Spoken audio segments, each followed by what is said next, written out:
ഇതാ അനന്തപുരിയിൽ പകൽക്കുറിനാട്ടിൽ തിരിതെളിയുകയായി, അരങ്ങൊരുങ്ങുകയായി. വരവായി വരവായി ആയിരവല്ലി മീനപ്പൂരം വരവായി. മീനമാസ സൂര്യൻ മാനത്ത് മിന്നിത്തിളങ്ങുന്ന മാർച്ച് മാസം 15-ാം തീയതി പകൽക്കുറിയുടെ മണ്ണിൽ പൈവേലി ആയിരവല്ലി കിരാതമൂർത്തി ക്ഷേത്രത്തിലെ മീനപ്പൂരം മഹോത്സവം കൊണ്ടാടുകയായി.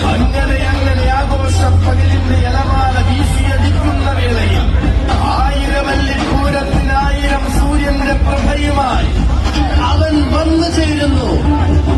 സഖ്യന്റെ മടിത്തട്ടിൽ പാലക്കാടൻ കാറ്റിന്റെ ചൂടുമേറ്റ ചരിത്ര വിജയങ്ങളുടെ ശംഖ്വലി മുഴക്കിയ യുവതുർക്കി തന്റെ ജാതകം തിരുത്തിക്കുറിക്കുവാൻ കാലം കാത്തുവെച്ച രാജസൂയത്തിൽ പുരുഷാരങ്ങളെ അകമ്പടിയാക്കിയ ആൺപിറപ്പ് വള്ളുവനാടിന്റെ വശ്യസുന്ദര ഗന്ധർവൻ, വടക്കൻ കാറ്റിന്റെ വീര്യവും വടക്കൻ നാടിന്റെ വാശിയും കൈമുതലാക്കിയ വരുത്തൻ